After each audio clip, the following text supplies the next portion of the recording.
Vamos a comenzar viendo un procedimiento que consulta la base de datos pero no la actualiza.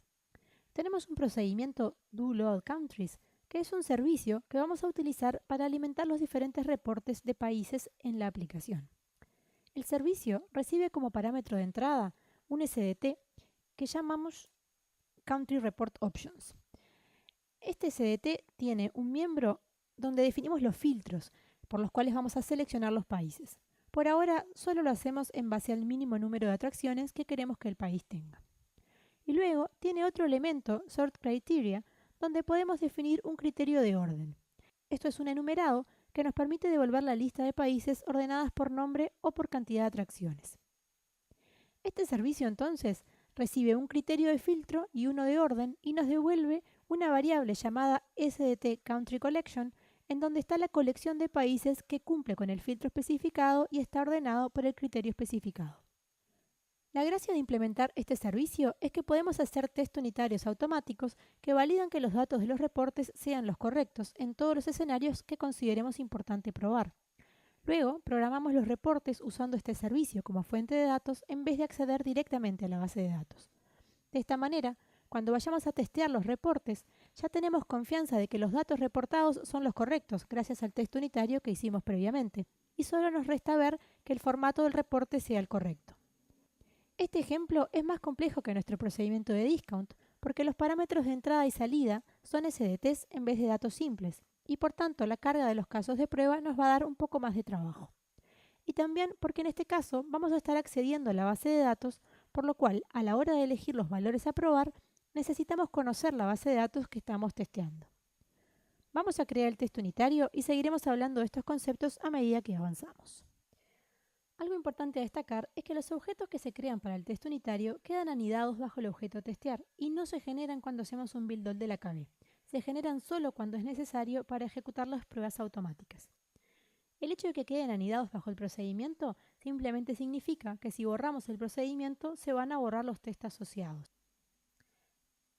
Los objetos no están sincronizados en el sentido de que si modificamos los parámetros de entrada o los parámetros de salida del procedimiento DoLoadCountries, vamos a tener que actualizar a mano también los tests. Y de hecho vamos a tener que pensar el impacto de esos cambios en los parámetros de entrada y salida en nuestros casos de prueba. Y hablando de casos de prueba, para poder ejecutar nuestro test unitario, como sabemos, lo primero es definir cuáles son los casos de prueba o al menos un caso de prueba con lo cual queremos probar. Vamos a ver el data provider que se generó de forma automática y vemos que es un poco diferente del caso de discount, donde todos los parámetros de entrada y salida eran simples.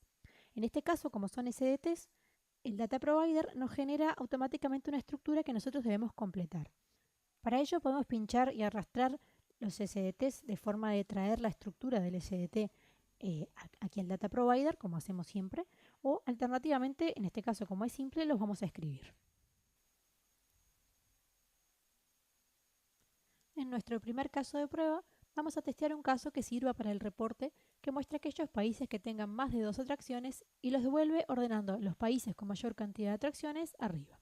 Para definir los valores esperados tenemos dos opciones. Una es ir a la base de datos, analizar los valores y venir a ingresarlos aquí a mano en el data provider de los casos de prueba. Alternativamente, lo que vamos a hacer ahora es ejecutar la prueba con un resultado esperado vacío, que sabemos que va a fallar. Vamos a ver cuál es el resultado obtenido, lo vamos a validar a mano y en caso que estemos satisfechos con el resultado, vamos a copiar esos valores como el resultado esperado. La gracia de esto es que podemos sacar una foto al resultado del procedimiento, dados ciertos valores de entrada, y si en el futuro el procedimiento se modifica, vamos a tener una forma muy fácil de saber si no se rompió nada. Es decir, si frente a los mismos valores de entrada se genera la misma salida o los mismos datos del reporte. Ojo, es súper importante conocer la base de datos sobre la que estamos testeando.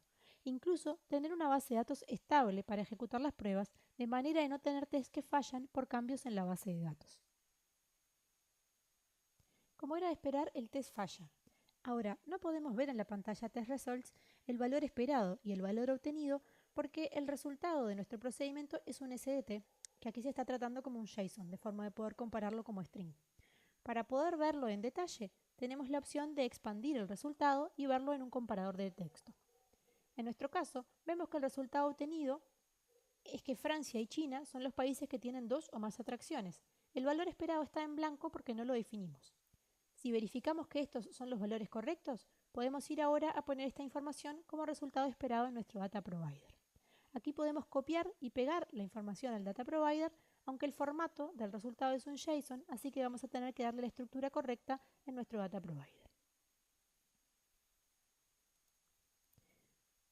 Volvemos a ejecutar y ahora sabemos que vamos a tener una prueba exitosa. Podemos luego seguir agregando casos de prueba.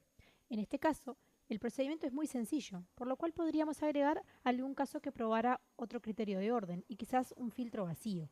En un caso más complejo, donde hubiera más criterios de filtro, seguramente tendríamos que tener un juego de test más rico. No vamos a ver en este curso, pero existe una forma de saltearse la base de datos de forma de que mientras nada cambie a nivel del procedimiento testeado, se corra contra un estado guardado de la base de datos, pero no contra la base de datos real. Esto se llama mocking de datos y pueden obtener más información en nuestro wiki.